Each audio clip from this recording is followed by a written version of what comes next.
I'd say you got the biggest headline of the week. Like this big baby Miller talking about Anthony Joshua. He said it to you. I'll let you tell us what you heard in that interview. Yeah, so basically I just asked Jarrell, I'm like, had the outcome been, or had he got the fight not been popped for a failing drug test and went through with it, would the outcome still be the same? And he said, yeah. He said that he would have stopped Joshua, and he said that he would have put him in a casket.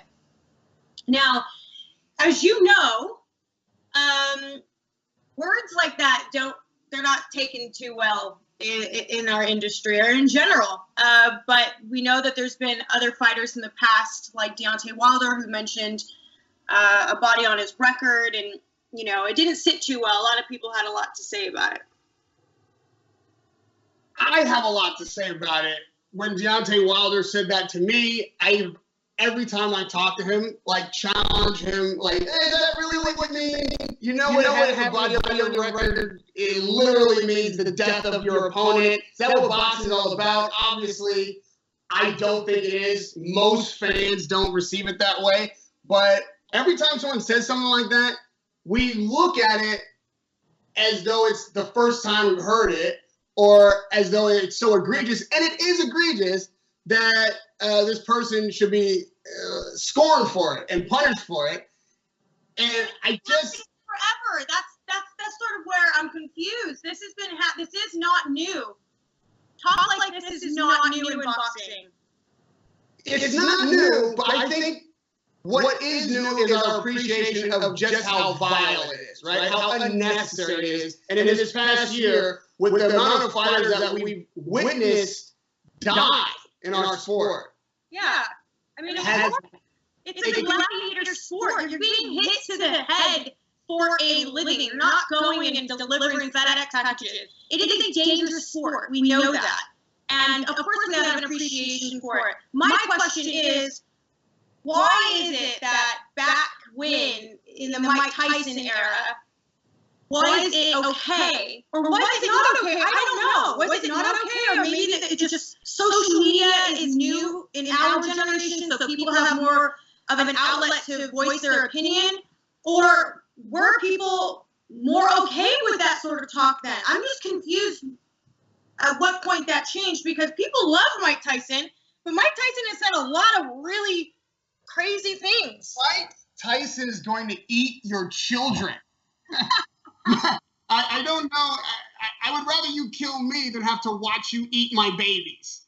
I think the question for the fan, and I would like for people to start thinking about this and give us your feedback as we will revisit this topic, is that kind of talk just metaphoric? Is it just hyping a fight? Nobody really means it? Or is because of, like what Michelle said, how violent and dangerous this sport is and how real it is, that you could die in the ring, is saying something like that, suggesting that you want something like that to happen to your opponent, no matter what kind of bad blood is between you.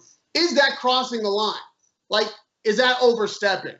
I've always believed it was overstepping, but I'm asking the question of, what is it specifically that changed, that made it okay then, but not okay now? Is it because social media is new now? They didn't have social media back then. Would everybody have been in uproar back then? I don't know. Or have we, as a society, started to read too much into things people say? We know that a lot of times, like you said, metaphorically speaking, these men are not normal, average day men. We're talking about, they get hit in the head for a living. They decide to want to beat each other up. That's not a normal career field to go into. It's not. You have to have a few screws loose to be in boxing, or to be a boxer.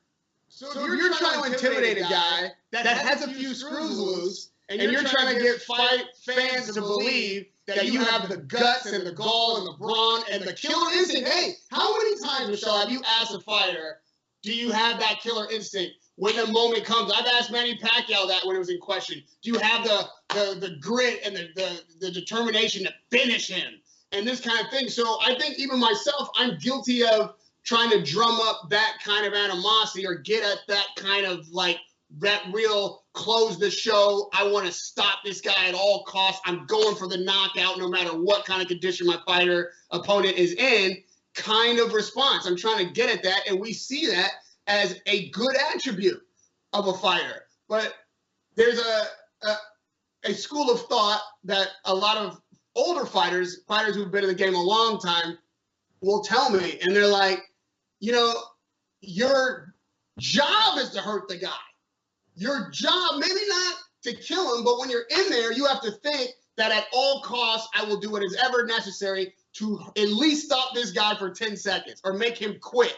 Whether or not they say it out loud, when they enter a ring, it's the hurt business, okay? Whether or not they say, I want to kill this guy, their only objective at that point is to hurt the guy to a point where he is lying on the canvas.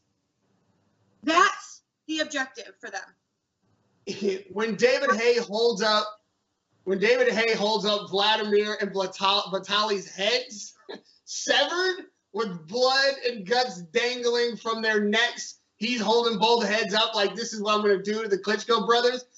I remember that being reacted to really poorly. Like, people were like, okay, they didn't, like, the Klitschko brothers, like, that's too far. They even considered calling the fight off. Like, you can't talk about us like this. This is not a blood sport in that way. You're talking about killing my brother. Like, F you. We're not having the fight.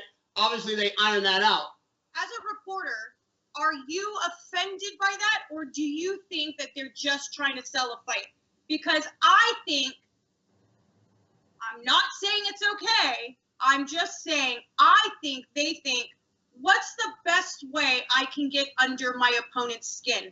What's the best, what can I do that could get me to get inside their head enough to where they're not thinking about the game plan, they're just trying to go in there and knock me out, and that's when I'm going to, you know, expose, whatever.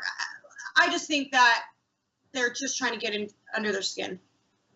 I am conflicted, because when I think of the David Haye incident, I found that hilarious. Like, I thought that was just like, you know, a hyperbolic way to hype a fight. I thought it was funny. I didn't think that this guy had any intention of breaking into the Klitschko's homes and cutting their heads off. Obviously, it was so over the top, so extreme, that it was like, come on, guys, you can't be serious. At the same time, if I saw my brother's head severed in some fighter's hand and him trying to sell T-shirts behind that, I might be like, fuck you, I'm not, like, the fight's off. But also, isn't that the whole point? Isn't that what they're trying to do? They're trying to get that reaction. That is the reaction they're looking for. right. But Michelle, when Deontay Wilder said to me, I want a body on my record. Like, I'm like, well, if you really mean a body, like, you don't really want to kill a guy. Like, no, I want a body on the record. I want to kill him in the ring. I'm not backing off of that. I was personally offended. Yeah, I was mortified. And no matter what he says or how many times he doubles and triples and quadruples down on that, I still don't even believe him. I don't believe David Haye wants to cut off the Klitschko's heads. I don't believe Wilder wants to kill anybody in the ring, Fury, Ortiz, or anybody else for that matter. But to have articulated it and insist that that's actually what he wants, I think is crossing the line. So I got two questions. And I guess, like I said, we'll revisit. For the fans, is that kind of language crossing the line, or are we making too much of it? And is the media hypocritical in trying to extract those kind of answers and reactions out of fighters and then criticize them for what they say?